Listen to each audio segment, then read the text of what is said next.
less inventory means that they are more able to convert traffic into sales. With the beneficial also of the image, the brand of the image brand. And how's been traffic in the stores? I mean, has the traffic been strong in Europe, or has it been kind of soft? That this I cannot answer because I have to tell you honestly, this I don't know. I mean, it just generally not over in the past, not recently, more kind of over the past.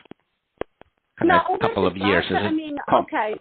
Over the past, I can tell you that the traffic was positive overall, with certain differences in certain areas, but overall, I would say was positive.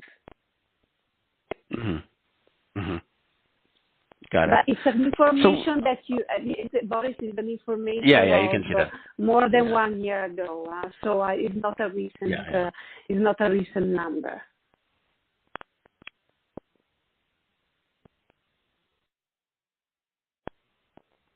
Okay, and then in terms of operations, generally, so if you look at how well they're run, right? I mean, I understood that there's not a lot of connection between Europe and the U.S. in the business.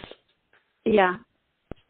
I mean, do they need to invest more into the business? I mean, do they need more systems? Do they need more kind of warehousing, everything? I mean. I think they need to invest more into the system in terms of for e-commerce. I think they need to invest more in that area, and I think they need to invest more in order to standardize more.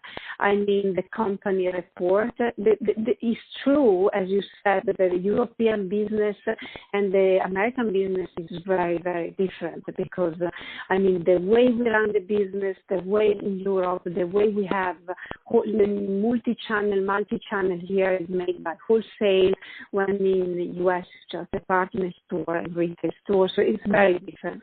But I think one of the things where I think Carlos will for sure work is to have a standard report, some standard reports in order to read the business globally in the same way. Taking into consideration there are differences, but I think they're going to invest also in different, to standardize more the system and to have a standard report to read the business in the same way. And of course, they are already, I'm sure they are already investing more people in on e-com in order to grow more on e-com. And what else? Yes, I think these are the areas where they need to support more the business. Okay, so basically there has to be some margin investment still for the overall business. So it's still a little bit behind the potential. Yeah. Absolutely. Yes. Got it. So okay, and so what do you think? How quickly Carlos can be up and running? And I mean, and how well does he work with Paul? I mean, because my feedback on Paul was that he tends to meddle a lot, and people don't like it. I don't know if it's positive, if it's a positive involvement. Because I mean, he was supposed to leave the company, and then he didn't. Who, Carlos? Yeah. Paul Marciano was supposed to leave the company, but he didn't. Supposed to be, yeah. But of course, Boris, I don't know what Paul has in mind. But I can tell you that from one side, I think what is positive is the fact that Carlos already knows the company because he's been the CEO 7-8 years ago. So I think this is positive, and this I think Paul relies on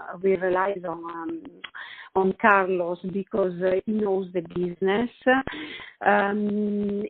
It's true that Paul's supposed to leave, but I mean, at a certain point, I don't know. I mean, it's just because, I mean, he's a very energetic, he's full of energy, and of course he will fight for his brand to the last day, but I think it will be different compared to the past with Carlos also because he had the experience of Victor.